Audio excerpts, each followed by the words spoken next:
mama don't like you and she likes everyone. And I never liked to admit that I was wrong.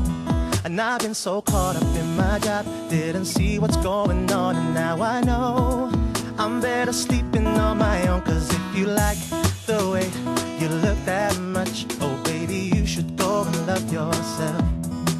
And if you think that I'm still holding on to something, you should go and love yourself. But when you told me that you hated my friendship, the only problem was with you and not them.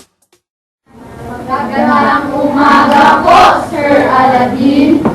Ngayong umaga ay magkakaroon tayo ng pagdidebate.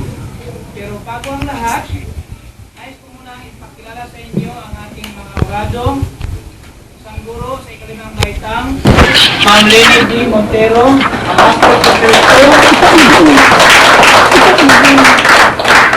Ma'am Vicky Pilandas, isang guro niyan sa ikapat na baitang, ang Master Teacher 2. Sila ngayon ang makikinig at magiging urado sa ating pagdidebate ngayon.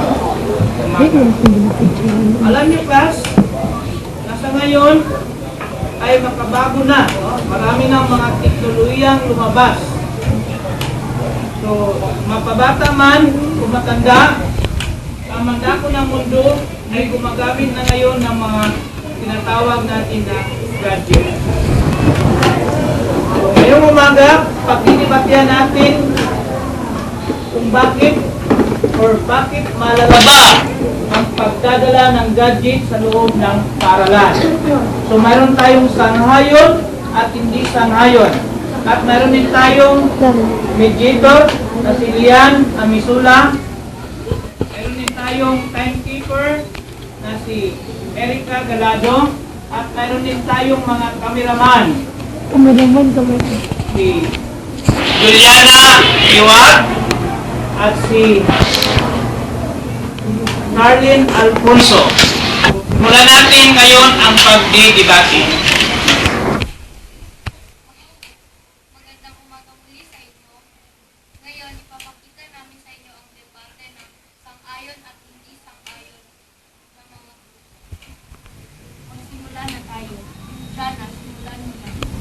Bilang sang-ayon, ang mga kagamitan ngayon ay napaka-importante lalo na sa kabataan dahil sa teknolohiya.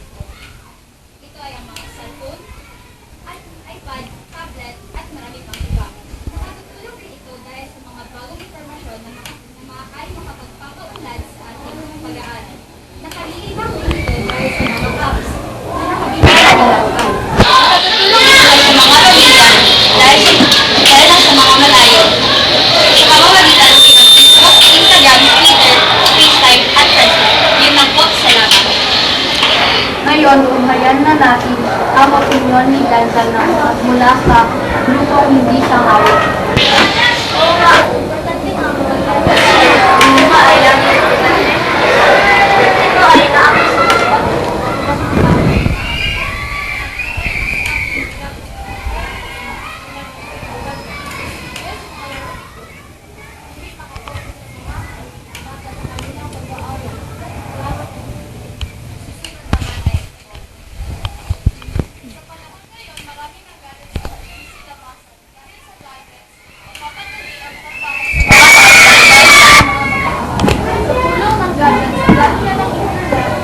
Papadali ang pagbiko ng impormasyon para sa mga takdang aralin at pag-uulat.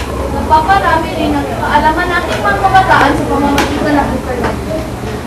Ikaw naman, Sandy, panahon mo na para magsalita. Kung tutuusin, dapat ipagbawal ang pagdala ng Gadget sa paaralan dahil una.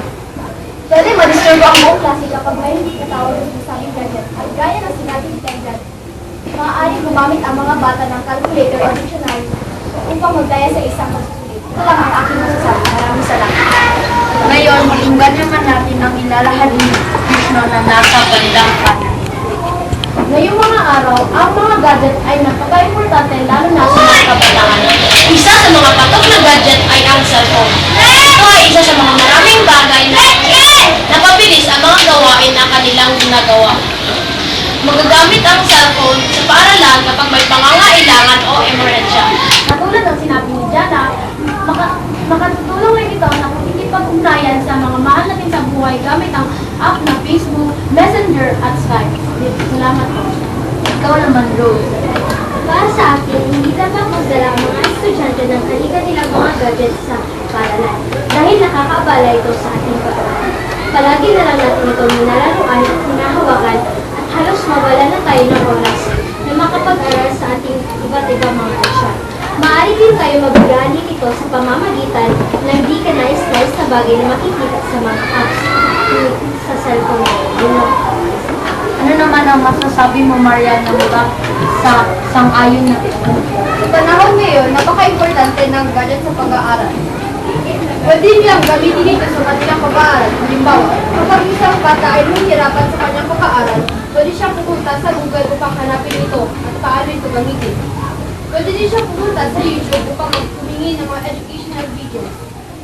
At isa pa, imbis na pumunta pa siya ng internet cafe, pwede na siyang gumamit ng laptop sa kanilang tahanan pag gumawa siya ng kanyang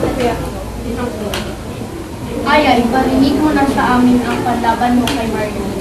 Hindi ako sang-ayon dyan. Dumadami na ang populasyon at dumadami na rin ang eleganteng gumamit ng gadget. Cellphone, tablet, iPad, ano bang meron dyan at bakit pati kabataan ay Lubhang nabibigani rito. Imbes na makinig sa guro, ang ginagawa ng karamihan ay naglalaro, nagbe-text, at selfie na lang ng selfie. Talagang iba na ngayon. Ang inakala nating gadgets ay makapag-uunlad sa ating araw-araw, lalong lumala. Sana maisip ng mga kabataan na gamitin ang gadgets sa mabuting paraan. Yun lamang po. Salamat.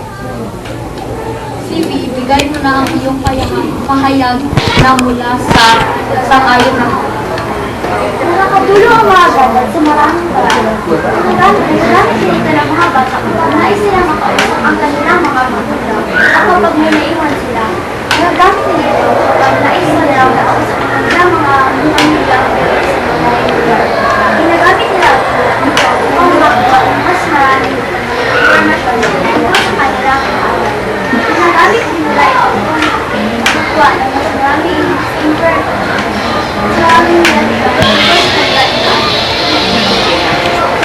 Ngayon, magtapos naman tayo sa opinion o pahayag nila. Dapat itinagpapawal ang mga gadget sa paaralan dahil ito ay makakasakit ng kulog at makakasira ng ating mga mata. At hindi rin tayo makakapag-concentrate dahil sa ito. Maraming salamat. Narinig na natin ang mga opinion ng sang-ayon at hindi sang-ayon. Salamat po. Okay. So, palakpakan natin ating mga sarili. Ngayon, tingnan natin ang sang-ayon at hindi sang-ayon sa pagdadala ng gadget sa loob ng paaralan. Alam nyo, mayroon tayong mabuting naidudulot at hindi rin mabuting naidudulot ang pagdadala ng gadget sa loob ng paaralan. So, sang-ayon, may magandang naidudulot dahil marami tayong impormasyon na ating makukuha. Hindi naman sang-ayon kung aabusuin natin ito. Kung naging abuso ka sa paggamit ng gadget, ibig sabihin, masama na ito. So ngayon, meron tayong this divisor. At ito ay si Jana. Sa sangayon. Hindi naman sangayon, si Aliana naman. Okay, yun ang ating mga best na nagdi-debate ngayong umaga. Okay? So, yun lang at magandang umaga muli.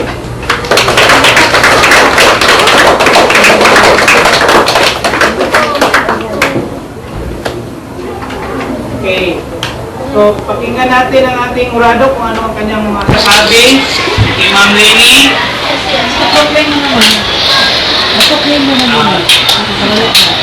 Okay ako.